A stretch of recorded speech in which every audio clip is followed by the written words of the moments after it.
Hello, কাছে চলবে না। হ্যাঁ, হ্যালো।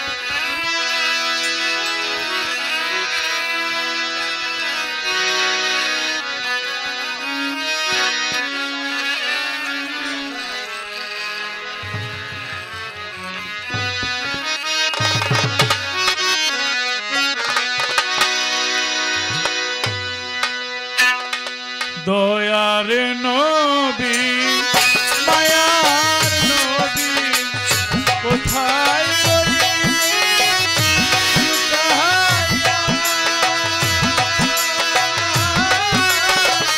দেখা দেন হবেন গো নবী একবার আসিয়া।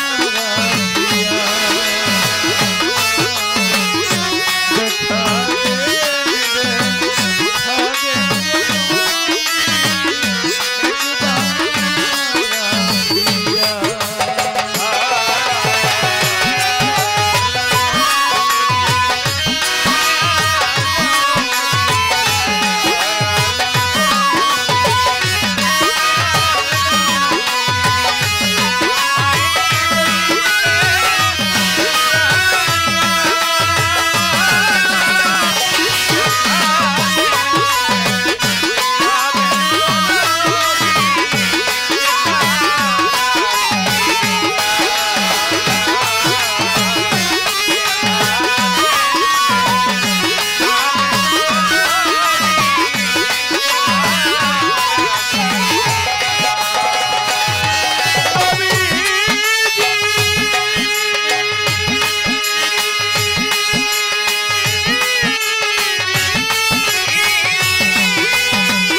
হাসরের মাঠে আমার নবী করিম সাল্লাল্লাহু আলাইহি ওয়াসাল্লাম দেখে তার উম্মতদের দাঁড়িয়ে আছে, দোজখ সামনে আসে। নবী বলে, আল্লাহ গো, তাইবের দেশে ইসলাম প্রচার করতে গিয়ে এমন ভাবে কষ্ট পেয়েছিলাম, আমাকে তাইববাসীরা এমন করে মেরেছিল, আমার পৃষ্ঠের আঘাতগুলি এখনো বসন্তের দাগের মতো ফুটে আছে। আমি বিনিময়ে কিছুই চাইনি, আমি আজকে আপনার কাছে চাই, এই মুরব্বী একটু বসেন, ওই দোজখ যেন আমার উম্মতকে গ্রাস করতে না পারে। কিন্তু দোজখ সামনে আসে। নবী বলে, মাওলা, ওহদের ময়দানে আমার দুইটা দান শহীদ হয়ে যায়, দাঁতের কি যে ব্যথা, যার আছে দাঁতের ব্যথা সে জানে, দুঃখের কথা যে আল্লাহ গো, আমি সেদিন অনেক কষ্ট করেছিলাম, বিনিময়ে কিছুই চাই না, আমি আজকে চাই ওই দোজখ যেন আমার এই উম্মতকে গ্রাস করতে না পারে। কিন্তু দোজখ সামনে আসে।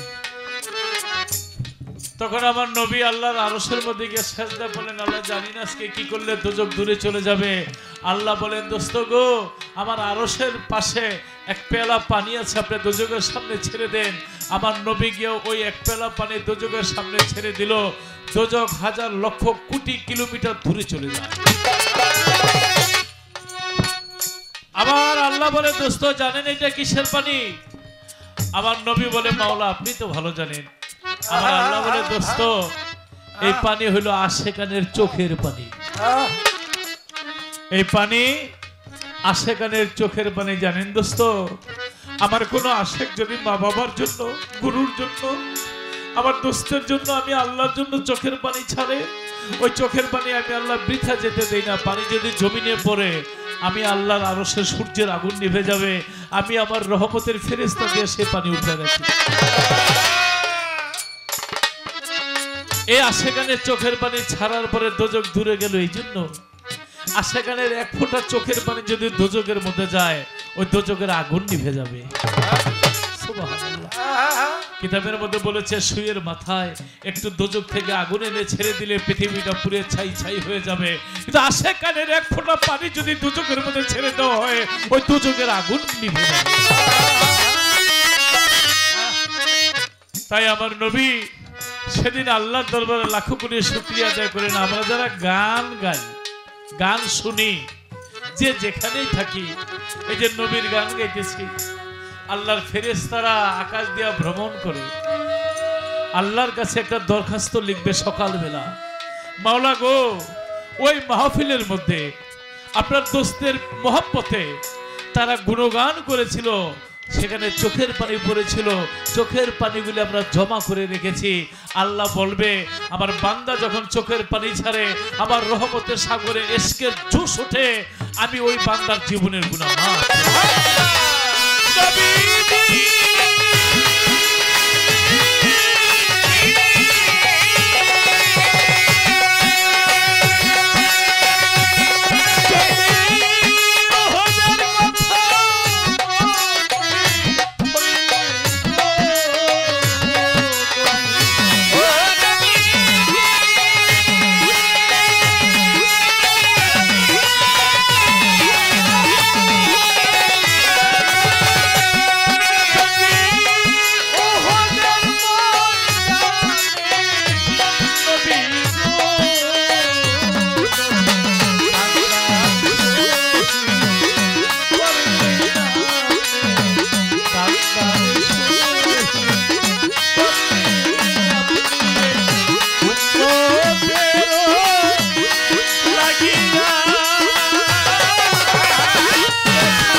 আশেকের ভাব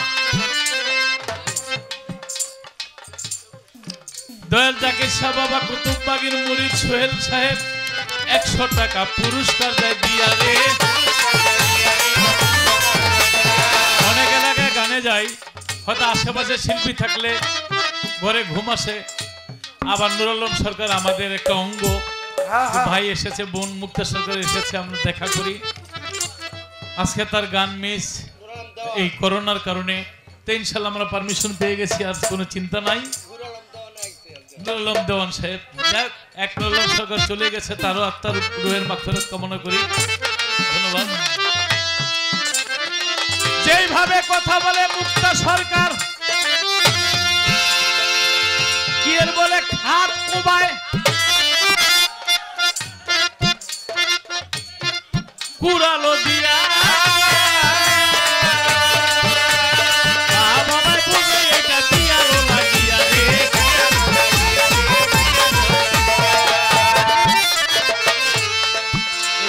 কয়লা খাট কোবাইছেন আপনি? ঘরের কথা পরে জানে কেমনে কেমনে এমনি নাকি? যৌবন জোয়ার একবার আসে রে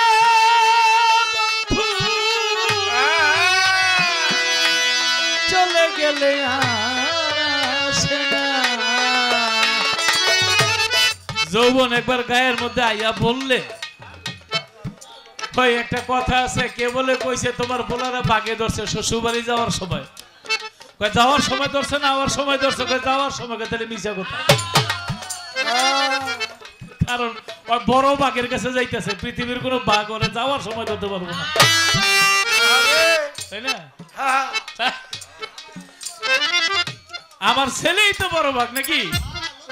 তবে আমরা অনেক সময় বিয়ে করার সময় পাগলামি মাতলামি মানে যা করে আর কি, প্রেমে পড়লে ঘৃণা লজ্জা ভয় শরম বেহায়া যতই কোর কাছে মজাই লাগে। আমার একটা গান আছে, প্রেমে পড়লে নিলজ্জা বেহায়া কত কিছু কয়, প্রেমিক প্রেমিকার গায়ে সবই কিন্তু সয়। আবার আল্লাহর নবীদের বেলাও দেখেন, ইব্রাহিম নবী রাস্তা দিয়ে যায়, ফেরাউন বাদশার মাইয়া, তার নাম কাবুস, অরিজিনাল নাম। এই যে আপনারা দাঁড়ায় রয়েছেন, অনেকেই দাঁড়ায় রয়েছে, তো ইব্রাহিম নবী যায়, তো জিজ্ঞেস করে এখানে কি হইতেছে? বাদশার মাইয়া বিয়া দিব, তো উপযুক্ত পাত্র থাকলে তারা নাম লেখাইতে পারে। অন্য অন্য বাদশার ছেলেরা হীরার আংটি হীরার গহনা, তারা যে কি পরিমাণ স্বর্ণ পড়তো এখনো ফেসবুকে দেখায়। ফেরাউনের সময় এক একটা হীরা 1.5 কেজি 2 কেজি 5 কেজি স্বর্ণ পর্যন্ত একটা মালা আংটি দেখছেন, আপনারা সার্চ করে দেখবেন। হীরার আংটি, অনেক ধরনের দামি দামি জামা কাপড় পইরা ঈশা নাম লেখাইছে, বড় বাসার মাইয়া বিয়া করবো। আর ইব্রাহিম নবী যায়, হাতের মধ্যে একটা লাঠি, মাথার মধ্যে একটা পাগড়ি, মুখের মধ্যে দাড়ি, মোল্লা মোল্লা ভাব। যে গায়ে বাদশার মাইয়া আমি বিয়ে করতে পারবো, কথা নাম লেখান। দিবে না দেবে এটা পরের বিষয়, নাম লেখাই তৈলে। তো আমার একজন মালিক আছে, বুইরা হাত দুইটা উঠে আল্লাহরে কয়। কারে কয়? কারণ নবী তো আল্লাহ, আমার বিয়ার বয়স হয়েছে, আল্লাহকে হ কথা নামটা লেখামো, লেখাও। মোল্লায় নাম লেখাইছে, অন্য অন্য লোকজন কানা ঘুষা করে, হাই হাই রে। এক একজনে বড় বড় হীরার আংটি স্বর্ণের কত নেকলেস মেগলে পইরাইছে, বাজু বুজু পইরাইছে, আর মোল্লার শখ কত। বাদশার মায়া বিয়া করব। আর ইব্রাহিম নবীর কথা, আল্লাহ যখন নামটা লেখাইতে গেছে, বউ আর নেয় কেনা এগুলোকে কালেকশন তো আল্লাহর লগে। দোতলা থেকে বাদশার মাইয়া নাইমা আসে, বাদশার রানী আর বাদশার মাইয়া আসে। তো বাদশা কয়, মারে তোরে বিয়া করার জন্য এরা সব বিভিন্ন রাজার ছেলেরা আইসে নাম লাগাইতে, তুই এখান থেকে দেখ কোন ছেলেটা তোর পছন্দ।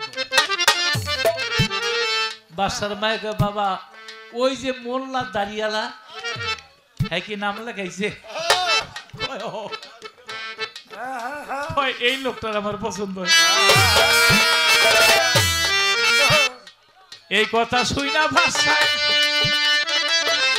মাইয়ার কাছে কয় মনে হয় তোর মাথাটা নষ্ট পুরা কিন্তু হয় কয় সিঁড়ি দিয়া নামিস না উপরে যা উপরে গিয়া কয় মুগ্ধ কারণ চোখের মধ্যে কোনো ছানা মানা পরে ভুল দেখছো নাকে মুখে পানি দে আবা এই ভাই একটু সরে মজা লাগতেছে নাকি আলহামদুলিল্লাহ নাকে মুখে চোখে পানি পুরি দিয়া আবার আনছে কোনটারে পছন্দ কয় মোল্লারই পছন্দ এলাকার জ্যোতিষমতি জাদুঘর যারা ছিল একবারে ডাকছে কয় দেখ তোরা কোনো জাদু দিয়ে পাইছি কিনা মোল্লা কোনো তাবিজ তোমার করছে কিনা আরে পূজা মুজা দেখ কোনো তাবিজ বড়ি কিছু না খালি একটা লাগিয়ে তোর মধ্যে আবার কয় মা তিনবারে সই কারে বিয়া করবি কয় মোল্লারে তখন বাদশা বলছিল মারে এত রাজরাজার ছেলে প্রিন্সের মতো দেখতে ওদেরকে বিয়া না করে তুই মোল্লারে বিয়া করবি কেন তখন বলছিল বাবা আমি মোল্লার ভিতরে যা দেখছি আপনি দেখেন না আপনি যদি দেখতেন আপনিও পাগল কি দেখছিল সুবহানাল্লাহ আমার রাসূলের নূর দেখেছিল আল্লাহর নূরই রাসূল কেমনে আমার রাসূল বলেছে আমি অষ্টম জায়গায় স্থানান্তরিত হইয়া এই জায়গায় অষ্টম জায়গা মানে বাবা আদমের ললাটে ছিল নূহ নবীর ললাটে ছিল ইব্রাহিম নবীর ললাটে ছিল ইসমাইল নবীর ললাটে ছিল এইভাবে আব্দুল মন্নাফের ললাটে ছিল আব্দুল হাশেমের ললাটে ছিল আব্দুল্লাহর ললাট হইয়া পৃথিবীতে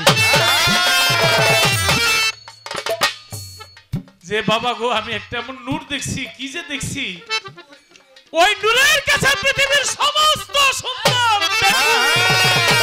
আরে পাগল আস্তে দাদা কি দেখছিল মুহাম্মদের নূর দেখেছিল বাদশা আব্রাহা যখন কাবাঘর ভাঙতেছিল তখন আব্দুল মুতালিব রূপার চেয়ারে বসে বাদশা আব্রাহারে কইছিল স্বর্ণের চেয়ারে বসেন বাদশা আব্রাহাকে আপনি স্বর্ণের চেয়ারে বসেন তখন সৈন্যরা বলছিল আপনি এত বড় বাদশা আব্দুল মুতালিব স্বর্ণের চেয়ারে বসাইলেন কয় আমি এর কপালে যা দেখছি তোমরা দেখো আমার আসলে নূর দেখেছিল তাই সেখানে বাদশার মাইয়া বিয়া বসে কার কাছে ইব্রাহিম নবীর কাছে এই ইব্রাহিম নবীর ছেলের নাম কি ইসমাইল আলাইহিস সালাম ওই বাদশার মেয়ে ছিল হাজেরা তো প্রথম বিয়ে করেছিল সারা বিবিরে পরবর্তীতে বিয়ে করেছিল হাজেরা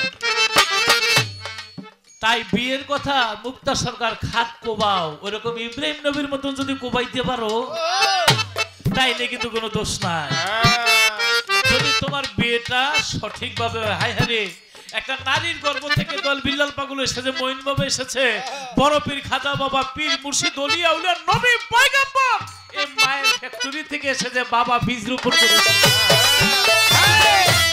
এক ফোঁটা পানি বাবা ছেড়ে দেয় প্রথম মাসে রক্তবর্ণ দ্বিতীয় মাসে গোলাপ বর্ণ তৃতীয় মাসে মাংসপিণ্ড চতুর্থ মাসে দেহ পঞ্চম মাসে পঞ্চতা ষষ্ঠ মাসে শরীরিপু সপ্তম মাসে সপ্তসাগর অষ্টম মাসে অষ্টমাস নবম মাসে নবভক্তি দশম মাসে মুক্তা সরকার লতিফ সরকারের লাগে বেলা দিয়ে কোবাক না খান কোবায়া লাকড়ি বানায় হলো নিরিখটা যেন ঠিক থাকে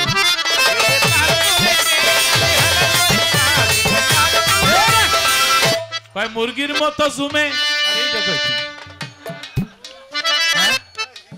আসলে যারা সাধু যারা মহাপুরুষ যারা জানে ওই সাধন ভোজন জানে তারা মুরগির মতো জমে না তারা সদা সর্বদা ওই সাগরে এমন ভাবে প্রেমের লাই খেলায় অটল থাকে একটা কথা যদি বলতে বেশি বলবো না অনেক সময় 40-50 বছরে একটা সময় গিয়া পুরুষত্ব যে যৌবন শক্তিটা অনেকের লেস হয়ে যায় পাওয়ার কমে যায় কিন্তু আরবার যারা জানে সাধন ভোজন তাদেরটা দিন দিন বাড়ে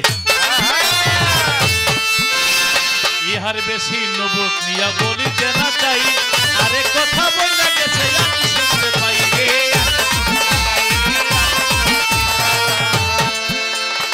নবুয়ত কসমের ভিতরে কার নামটা মনে রাখবেন জর্জিস পয়গম্বর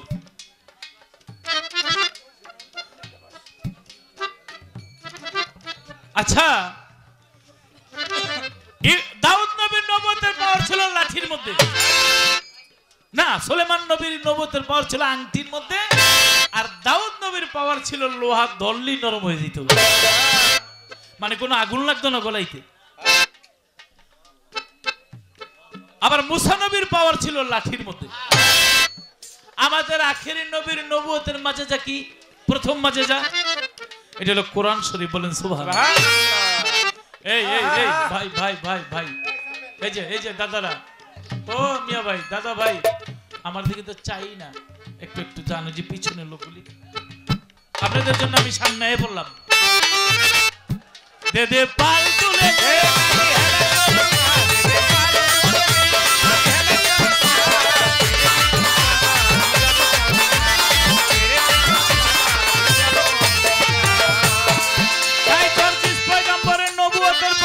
পশমের মধ্যে। যুদ্ধ করতে গেলে এর সাথে কেউ যুদ্ধ করে পারে না, শত সৈন্য থাকুক, হাজার সৈন্য একলে জিততে যায়। তখন সৈন্যরা জর্জিস পয়গম্বরের স্ত্রী, সে আবার একটু বেদিন ছিল, ইহুদিদের সাথে হাত মিলায়, এই তোমার স্বামীর লোক আমরা যুদ্ধ করে পারি না, তার পাওয়ারটা কোন জায়গায় কয় বলা যাবে না, আমার স্বামী বলবে না, কয় শোনো, তোমার স্বামীর থেকে শোনো। তখন স্বামীর হাত পা টিপটা কয়, স্বামী আপনার লোকে কেউ যুদ্ধ করে পারে না, আপনার পাওয়ার কোন জায়গায়? বলে না, আমি তোমার কাছে বলবো না, বললে তুমি দুষ্ট, ওদের কাছে বলে দিবা। কয় না, আমি বলবো না।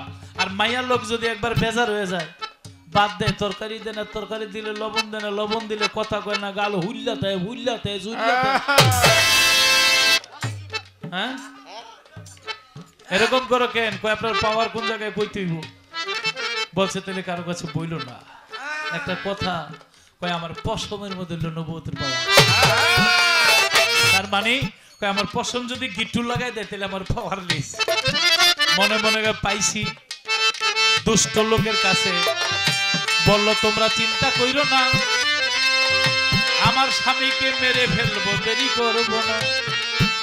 আল্লাহ বলছিল জর্জিসকে, তোমার স্ত্রীকে বিদায় করে দাও, বা দুনিয়া থেকে বিদায় করে দাও। তখন সে কথাটা শোনে নাই, কারণ স্ত্রীকে একটু মহব্বত করেছিল। অবশেষে অবশেষে অবশেষে তার স্ত্রী তাকে পশমের মধ্যে গিট্টু লাগাই দিল। আর এলাকার লোকজন যারা আছে, তারা ঘরের মধ্যে এসে জর্জিস পয়গম্বরের কোপায় কোপায় মেরে ফেলল। জর্জিসকে বলছিল স্ত্রীকে মারতে, সে মহব্বতে মারলো না, শেষ পর্যন্ত স্ত্রী তাকে মেরে ফেললো। আসলে মুরব্বীর একটা কথা কইতো, পূর্বের হাটে যাইও না, স্ত্রীর কাছে মনের কথা কইও না। কারণ পূর্ব কোন দিকে? এদিকে, পূর্ব দিকে।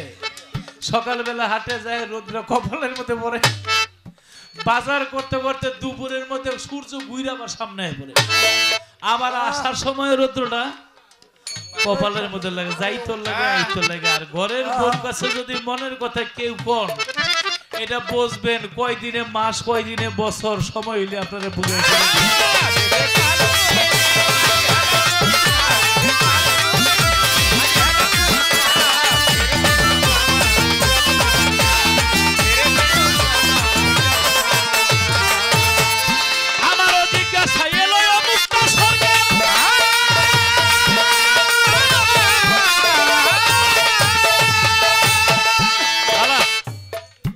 বলছিলাম ৮০ বছরের বুড়ি ১৮ বছরের ছুরি হবে কি করবে?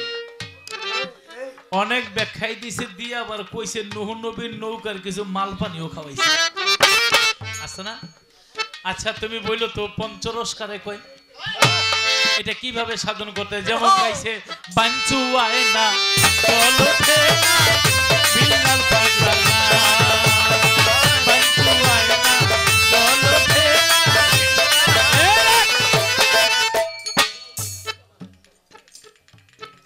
সমস্যা?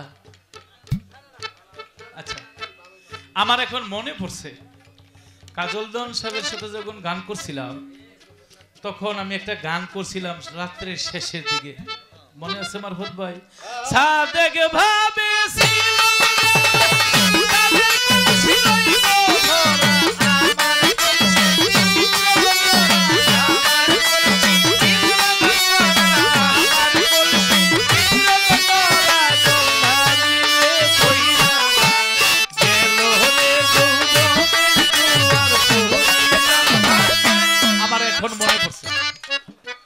এই গানটা গাইছিলাম, দেওয়ান সাহেব জবাবটা দিতে পারিনি, রাত্রটা শেষ হয়ে গেছিল।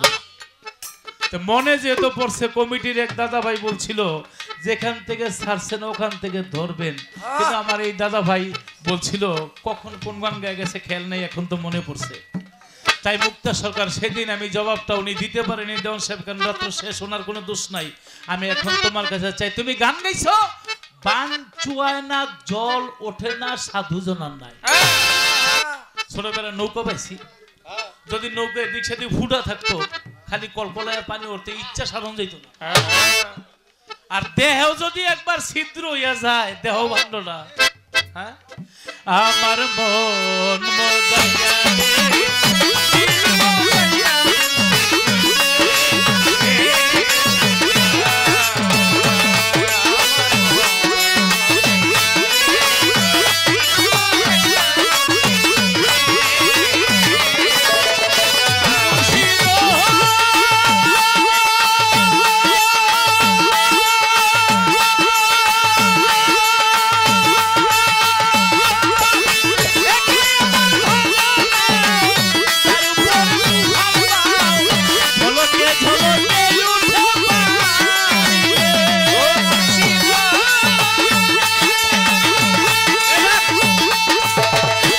মনে একটু দেখাইলাম।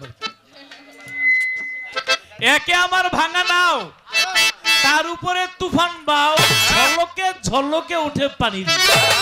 কই ওরে দয়ালের ঠাই, এই তরির ভরসা নাই, কখন যেন ডুইবা মরি রে। যার একবার দেহ নৌকোটা ছিদ্র হয়ে গেছে রে ভাই, সে জানে যন্ত্রণা কারে কয়। আমি জানতে চাই, তুমি বলছো বাঞ্চুয়ায় না, জল ওঠে না, সাধু জনার নাই। এই সাধু জনার নায়ের জল উঠবে না, বাঞ্চুয়াবে না, খালি সাধু গই লইব না, আমাদেরও নৌকার ছিদ্রগুলি কি কিভাবে বন্ধ করব, আজকে তুমি নিজের হাতে বন্ধ করে দিয়া তারপর এখান থেকে যাইবে।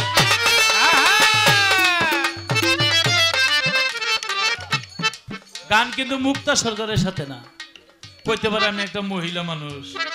গান হইল নবুয়তার বেলায়। কি দাদা, ঠিক আছে? একজন বেলায়েতের মহাজনের কাছে কথাটা রইলে, সেটা কিভাবে বন্ধ করতে দায়িত্বটা তোমার কাছে।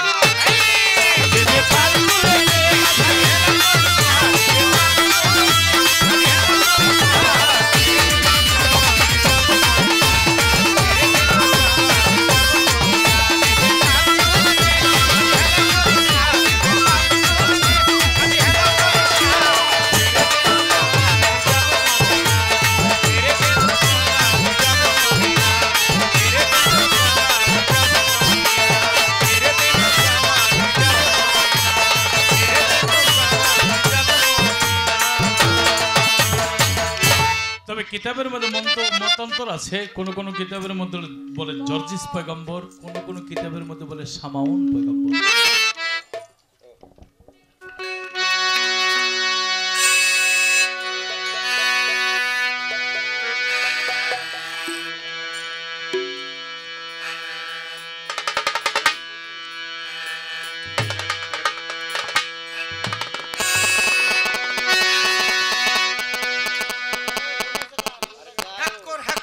ওখানে কার জন্য মোবাইল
আমাদের এই মঞ্চ থেকে আর কোনো পালা প্রশ্ন চলবে না।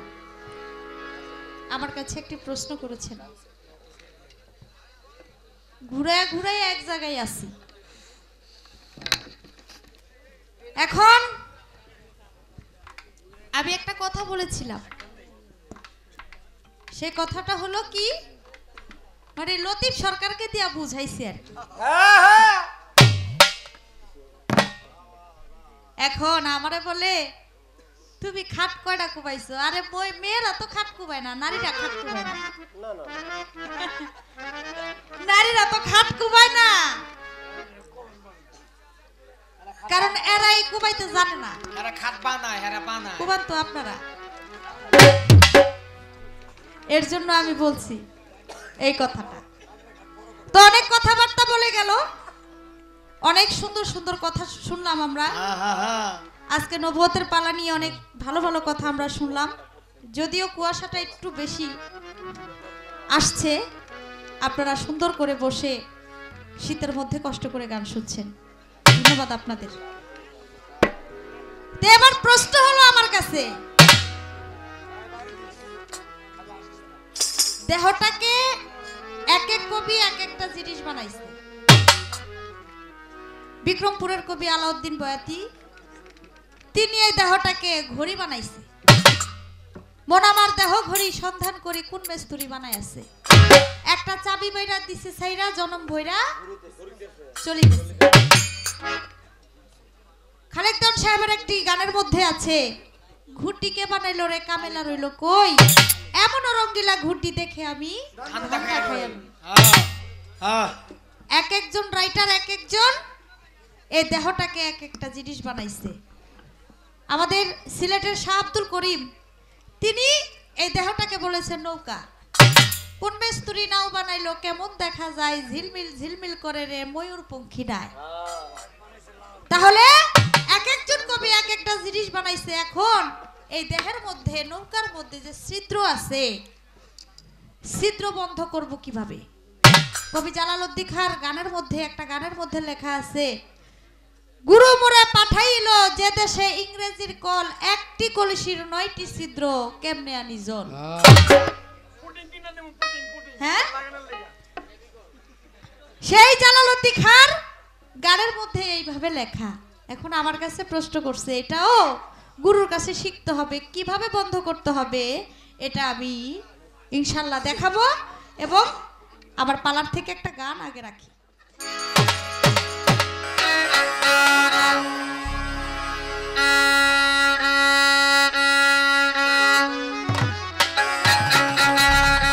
অথই জলে মানিক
ছিদ্র কেমনে বন্ধ করতে হয়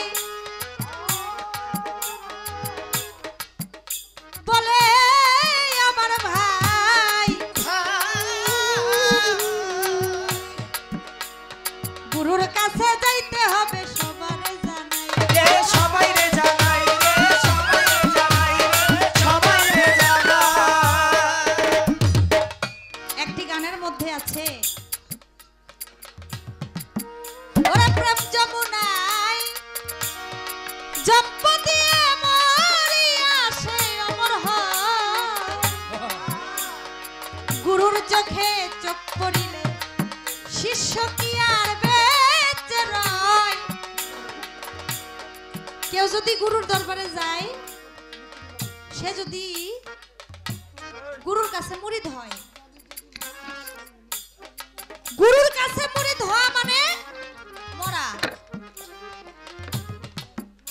মুরিদ মানে মরা লাশ গোসল দেওয়া হলো গুরুর কাজ মরাই যদি নরে চরে ছুঁই না গুরু তারে লাগিয়ে দেয় আতর সুবাস এই দেহ ঘরে কবি বলেছেন কেউ যদি গুরুর দরবারে যায় গুরুর দরবারে গিয়ে যদি কেউ গুরুর কাছে মুরিদ হয় গুরু যখন শিষ্যের চোখের দিকে তাকায় তখন সে মারা যায় মারা যায় মানে কি চোখ আছে কান আছে নাক আছে মুখ আছে সব বন্ধ যায় হইয়া বলবো বলবো কথা শুনে নেন কথা নেন বুঝিয়া এই যে বলছে জালালউদ্দিন খার গানের মধ্যে গুরু মোরে পাঠাইলো যে দেশে ইংরেজির কল একটি কলসির 9টি ছিদ্র কেমনে আনি জল কলসি মানে দেহটা ছিদ্র কই আপনার চোখে ছিদ্র আছে নাকে ছিদ্র আছে চোখের মধ্যে ড্রপ দিলে গলার মধ্যে আসে আসে না আসেনি নাকের মধ্যে ড্রপ দিবেন গলার মধ্যে আসে এগুলো তো ছিদ্র এগুলো সব বন্ধ করে দেয় এইরকম এই দুই চোখ দুই নাকের বাঁশি দুই কান মুখ এরকম মানব দেহের মধ্যে 9টা ছিদ্র আছে যে যাকে দিয়ে একটু গনেন গনলেই তো পেয়ে যাবেন 9টা ছিদ্র দেহের মধ্যে আছে এটা বন্ধ করতে হলে গুরুর কাছে যাইতে হবে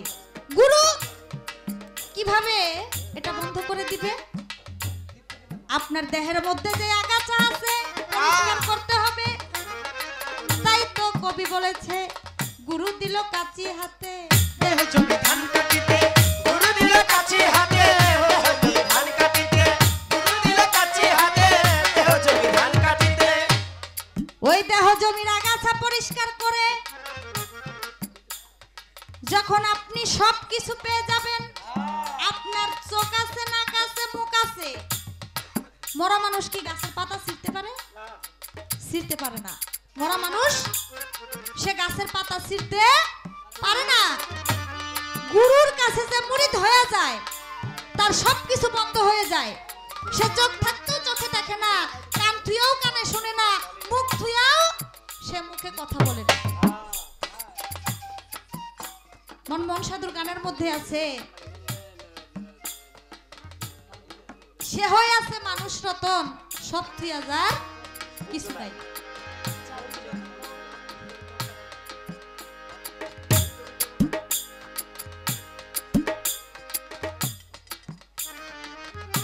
তাই তো মুখ থুইয়াও মুখে কথা বলা যাবে না এটা গুরুর আছে মানা চোখ থুইয়া চোখে দেখবেন কিন্তু কু জিনিস দেখা যাবে না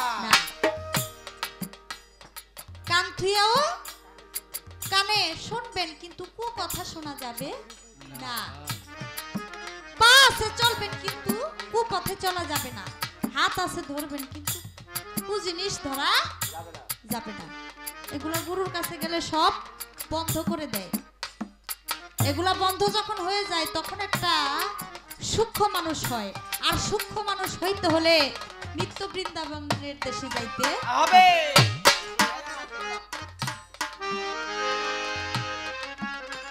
আছে নিত্য বৃন্দাবন তবে যদি মান শ্রী গুরুর পাশালায় যাইয়া শিক্ষা দিয়া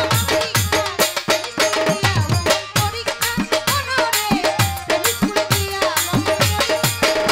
আগে নিত্য বৃন্দাবন ওরে যাবি যদি মন নিত্য বৃন্দাবন ওরে যাবি যদি মন শ্রী গুরুর পাশালায় গিয়া যারা গুরুর শিক্ষা প্রেমী স্কুলে দিয়া লমন পরীক্ষা অনরে প্রেমী স্কুলে দিয়া লমন পরীক্ষা আছে শিক্ষা গুরুর প্রধান মাস্টার নিত্য চিন্তাই করে বড় যোগ মায়া হয় ইন্সপেক্টর সবাই সবাই লয় খবর হাই দশ মিনিট সময় সময় লাই খবর জয়া হাই দশ মিনিট সময় সময় লাই খবর আছে নিত্য গুরুর প্রধান মাস্টার নিত্য চিন্তাই করে বড় যোগ মায়া হয় ইন্সপেক্টর সময় সময় লয় খবর জগমা হাই দশ মিনিট সময় সময় লাই খবর জগমা হাই দশ মিনিট সময় সময় লাই খবর ওরে আত্মশক্তি কমল ভরে তার কপালে আত্মকমল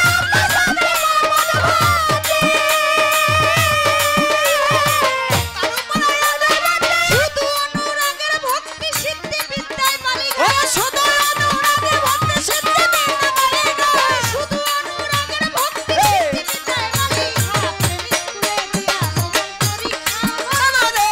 প্রেমী স্কুলে দিয়া লমন পরীক্ষা মনরে প্রেমী স্কুলে দিয়া লমন পরীক্ষা আছে রাগ অনুরাগ নতুন সারা দ্বিতীয় সাধকের পারা সিদ্ধির দেশের প্রথম যারা সহজ মানুষ হয় তারা শিক্ষিতা সেবা প্রথম যারা সহজ মানুষ হয় তারা শিক্ষিতা সেবা প্রথম যারা সহজ মানুষ হয় তারা আছে রাগ অনুরাগ নতুন সারা দ্বিতীয় সাধকের পারা সিদ্ধির দেশের প্রথম যারা সহজ মানুষ হয় তারা শিক্ষিতা সেবা প্রথম যারা সহজ মানুষ হয় তারা শিক্ষিতা সেবা প্রথম যারা সহজ মানুষ হয় তারা মানুষ তো সত্যি অজ্ঞানে সীমা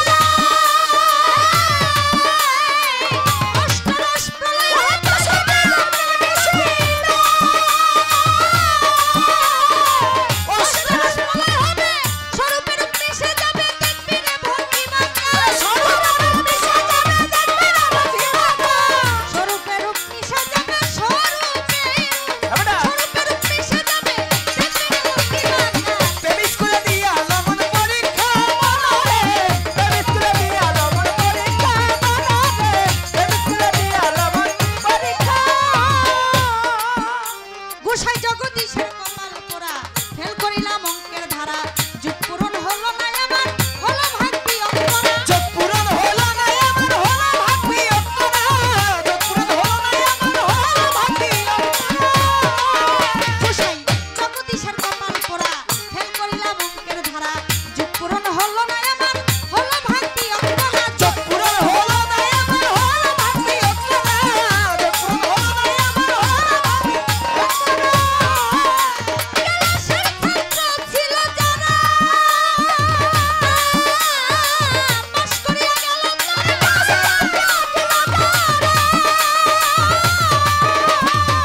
পাস করিয়া গেল আমি হইলাম কপাল পোড়া গুরু আমায় করো আমি হইলাম কপাল পোড়া গুরু আমায় করো আমি হইলাম কপাল পোড়া গুরু আমায় করো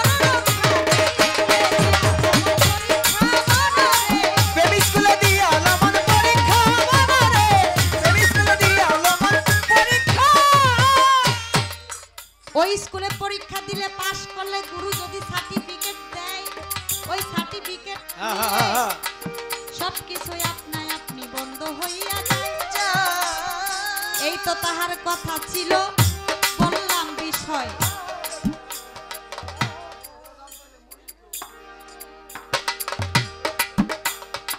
তাই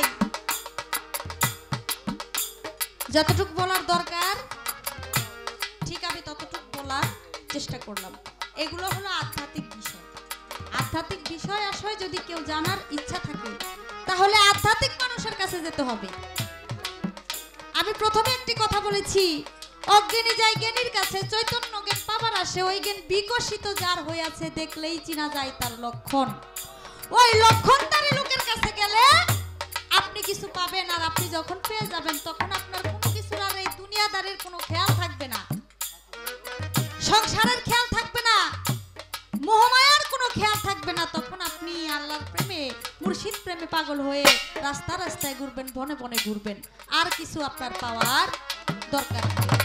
এই ছিল তার কথা, আমি ছোট্ট করে শেষ করে দিলাম। কমিটির পক্ষ থেকে আর কোনো প্রশ্ন নাই, আমিও আর প্রশ্ন করলাম না। তো এবার আস্তে আস্তে বিচ্ছেদের দিকে